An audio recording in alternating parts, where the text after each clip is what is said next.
Assalamualaikum warahmatullahi wabarakatuh. Alhamdulillah hari ini kita bisa bertemu lagi dalam keadaan sehat. Hari ini kita akan membahas mengenai pasar keuangan internasional. Materi subbab yang akan kita bahas yaitu pasar valuta asing, pasar euro currency, pasar euro kredit, pasar eurobond, dan pasar saham internasional. Kita ke pasar valuta asing. Apakah pasar valuta asing itu?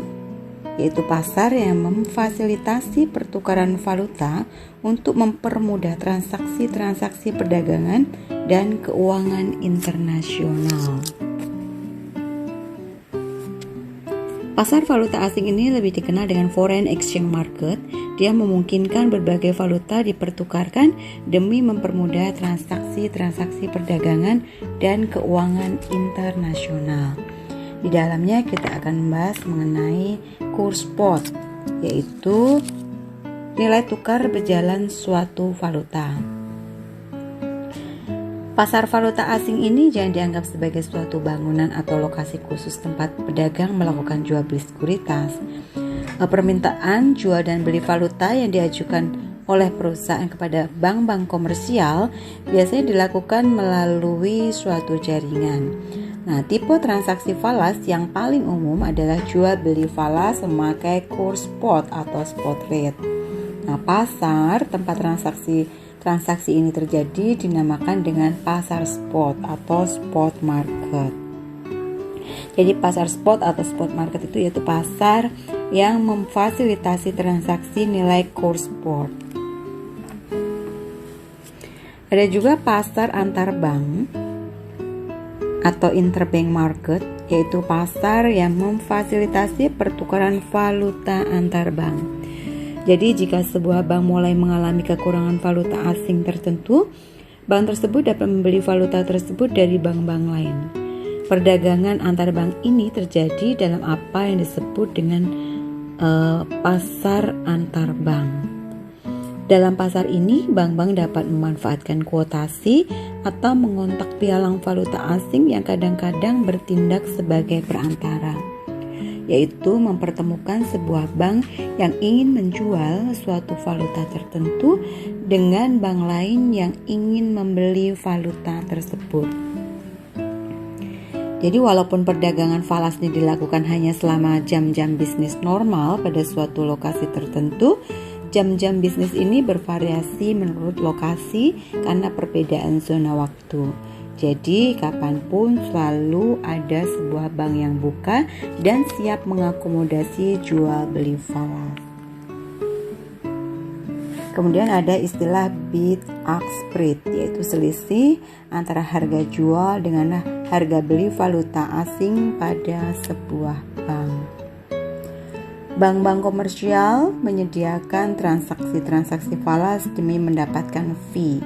Kuota bid atau beli suatu valuta asing dari suatu bank selalu lebih rendah daripada kuotasi ask atau jual.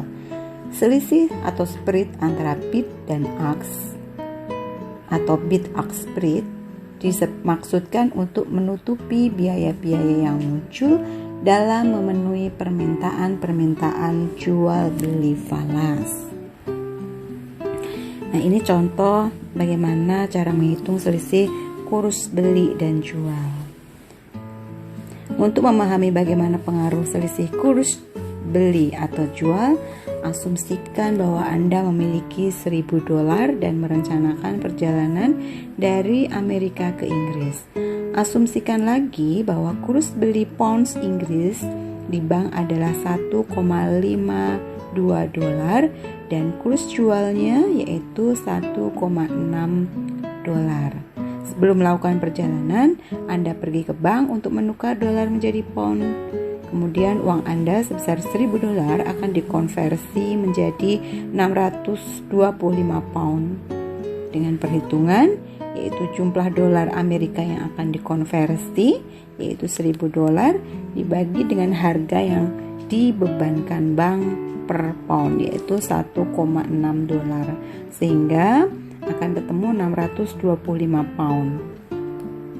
Kemudian misalnya diasumsikan perjalanannya batal, kita nggak jadi pergi, maka kita akan mengkonversi pounds tadi ke dalam dolar kembali.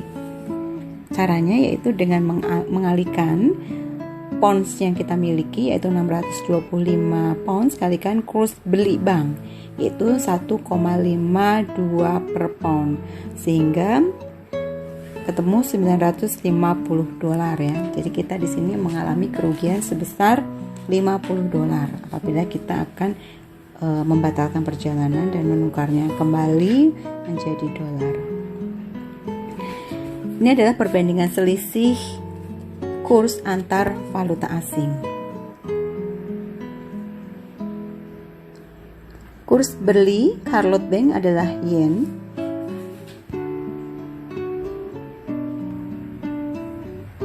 Perbandingan selisih kurs antar mata uang. Di sini diberikan contoh, kurs beli Charlotte Bank atas yen adalah 0,007 dan kurs jualnya adalah 0,0074. Untuk kasus ini selisih nominal kurs beli atau jual adalah 0,0074 kurangi 0,007 atau hanya 4/100 penny. Namun selisih jual atau beli yang dinyatakan dalam persentase sebenarnya sedikit lebih tinggi pada mata uang yen dibandingkan dengan pound sterling di atas. Untuk membuktikan hal ini, asumsikan seorang wisatawan yang menukar 1.000 dolar menjadi yen sesuai dengan kurs jual bank seharga 0,0074 dolar.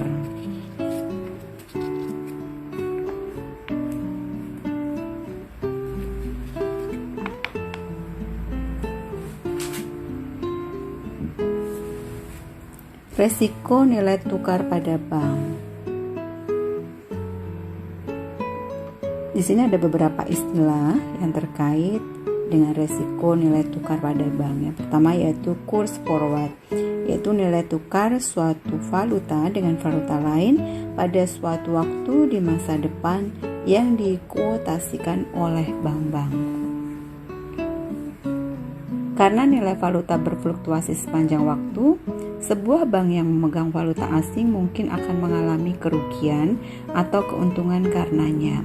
Ada berbagai cara yang bisa digunakan sebuah bank untuk mengurangi resiko tersebut. Namun, sejumlah bank-bank tidak berupaya menghedge posisi mereka dalam valuta asing, sehingga jika mereka memperkirakan valuta asing yang dimaksud akan naik di masa mendatang. Kemudian ada kontrak forward, yaitu kesepakatan antara sebuah bank komersial dengan kliennya menyangkut pertukaran dua valuta yang akan dilakukan pada suatu waktu di masa depan pada kurs tertentu. Jadi selain pasar spot, terdapat juga pasar forward yang melayani perdagangan kontrak forward, yaitu kontrak yang memungkinkan seseorang membeli atau menjual valuta di masa depan. Kontrak forward diimplementasikan menggunakan kurs forward. Kurs forward ini mewakili kurs penukaran valuta pada suatu waktu di masa depan. Jika sebuah perusahaan multinasional memperkirakan akan adanya kebutuhan atau penerimaan suatu valuta asing tertentu di masa depan, perusahaan tersebut dapat melakukan kontrak forward untuk mengunci kurs pembelian atau penjualan valuta tersebut. Dalam dunia nyata sekarang, semua perusahaan multinasional menggunakan kontrak forward. Kemudian ada juga premium forward, yaitu persentase selisih antara kurs forward dengan kurs spot dan biasanya dikuotasikan berbasis tahunan. Jika kurs forward melampaui kurs spot berjalan, kurs forward tersebut mengandung premium. Baliknya, jika lebih rendah, kontrak forward tersebut mengandung diskon. Kemudian ada istilah arbitrage, yaitu tindakan untuk mengambil keuntungan dari ketidaksesuaian dalam harga-harga sekuritas. Kurs forward biasanya berbeda dengan kurs spot. Jika kurs forward sama dengan kurs spot dan suku bunga dari kedua negara yang dimaksud berbeda, akan dimungkinkan bagi sejumlah investor di bawah asumsi-asumsi tertentu untuk menggunakan transaksi arbitrage untuk mendapatkan pengembalian yang lebih tinggi dari apa yang dimungkinkan di dalam negeri, tanpa harus menanggung resiko tambahan. Konsekuensinya, kurs forward biasanya akan mengandung premium atau diskon yang mencerminkan perbedaan antara suku bunga dalam negeri dengan suku bunga luar negeri. Kemudian kita akan mempelajari mengenai interpretasi kuota nilai tukar. Di sini ada istilah kuotasi langsung, kuotasi tidak langsung, dan kurs silang. Apa itu kuotasi langsung? Yaitu kuotasi nilai tukar yang ditunjukkan oleh jumlah dolar per unit valuta asing. Sedangkan kuotasi tidak langsung yaitu kuotasi nilai tukar yang ditunjukkan oleh jumlah valuta lain per unit dolar. Jadi kuotasi tidak langsung yaitu kebalikan dari kuotasi langsung. Kurs silang yaitu kurs antara valuta A dan valuta B jika diketahui masing-masing kurs antara valuta A dan valuta B dengan valuta ketiga. Sebagai contoh, jika sebuah perusahaan Inggris membutuhkan mark untuk membeli barang Jerman, perusahaan tersebut pasti mengkhawatirkan pergerakan nilai mark terhadap pound. Tipe kurs yang dibutuhkan di sini adalah dikenal dengan kurs silang, karena kurs ini mencerminkan sejumlah valuta asing per unit valuta asing lain.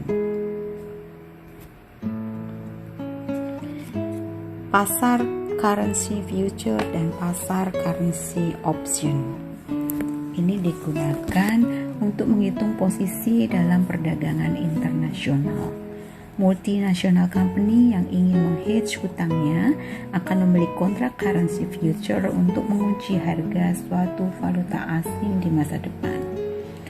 Kontrak future hampir serupa dengan kontrak forward, kecuali bahwa kontrak future diperdagangkan pada bursa, sedangkan kontrak forward ditawarkan oleh bank-bank komersial. Kontrak currency option diklasifikasikan sebagai call atau put. Currency call option menyediakan hak untuk membeli suatu valuta tertentu dengan harga tertentu, atau disebut strike price atau exercise price dalam suatu periode waktu tertentu. Currency call option digunakan untuk menghedge hutang falas yang harus dibayarkan di masa depan.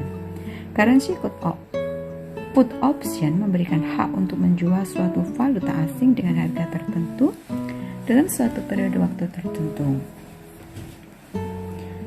Currency put option digunakan untuk menghedge piutang-piutang falas yang akan diterima di masa depan. Currency call option dan currency put option menawarkan fleksibilitas yang lebih tinggi dibandingkan dengan kontrak forward atau kontrak future karena tidak mewajibkan pembeli opsi melakukan pembelian atau penjualan valuta di masa depan. Perusahaan bisa memilih untuk tidak menggunakan opsinya.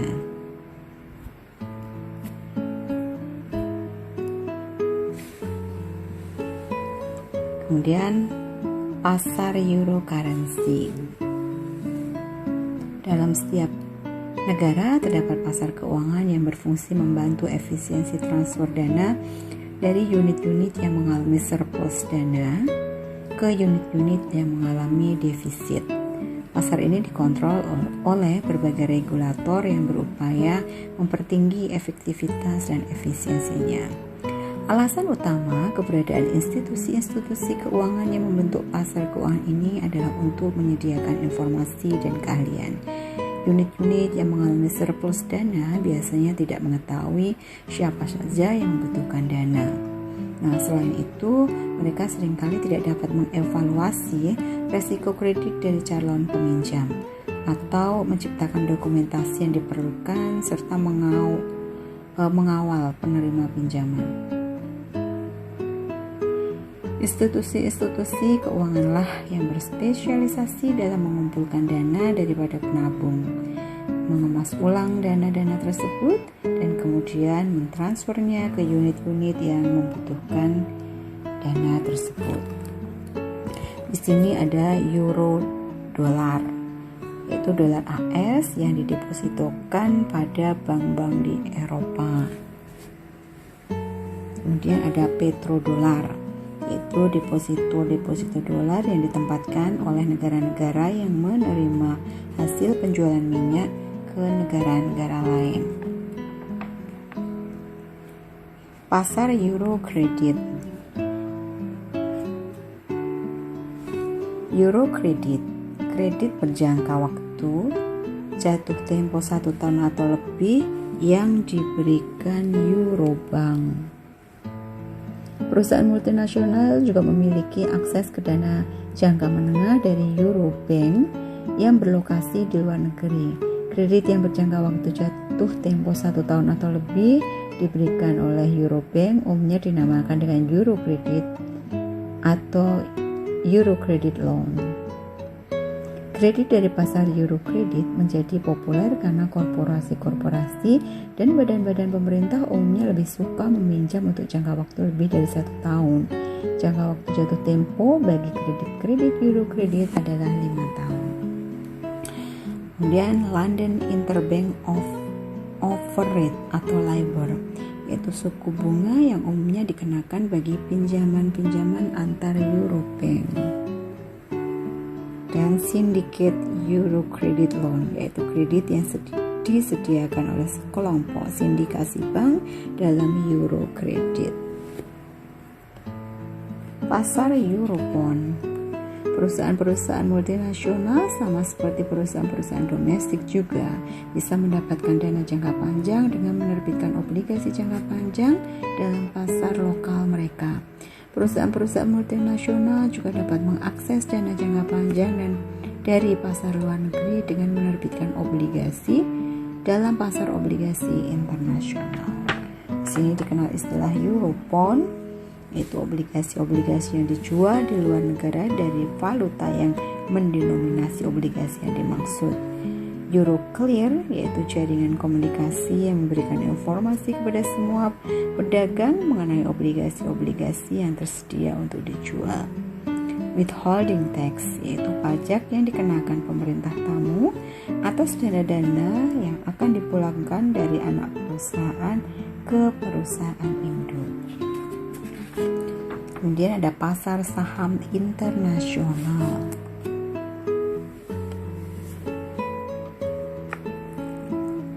Perusahaan multinasional juga dapat mencari dana dari investor-investor luar negeri dengan menerbitkan saham dalam pasar internasional.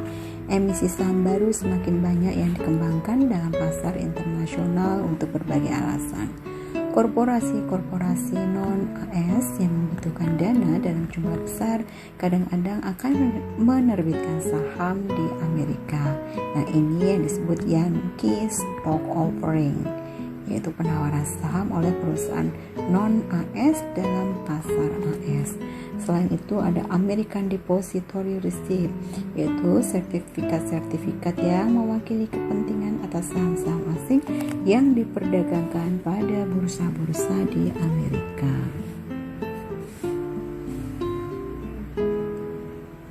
Jika sebuah perusahaan non-Amerika menerbitkan saham di dalam negara asalnya, basis pemegang saham menjadi sangat terbatas karena sejumlah kecil investor institusional yang besar mungkin akan membeli sebagian besar saham.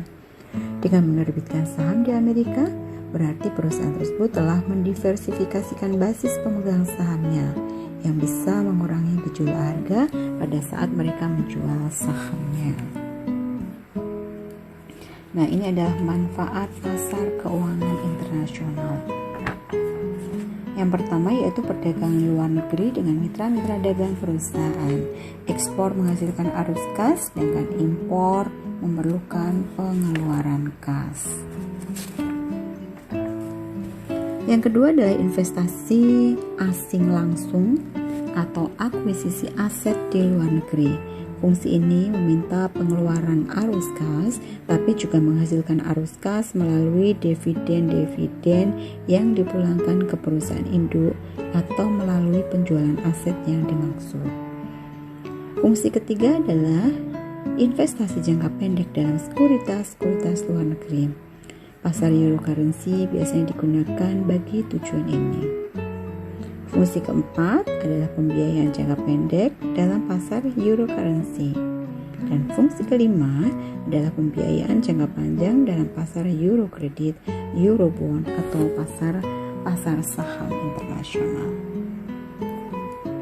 Ya, ini adalah resume dari apa yang sudah kita pelajari tadi. Silahkan dipelajari lagi. Baik, quote hari ini adalah, jikalau kita letih karena kebaikan, maka sesungguhnya keletihan itu akan hilang dan kebaikan akan kekal. Namun, jikalau kita bersenang-senang dengan dosa, maka sesungguhnya kesenangan itu akan hilang dan dosa itu akan kekal. Baik, terima kasih atas perhatiannya. Jangan lupa untuk subscribe channel kita agar channel kita ini terus bisa memberikan manfaat untuk kita semua. Terima kasih, salam sehat selalu dan sukses. Assalamualaikum warahmatullahi wabarakatuh.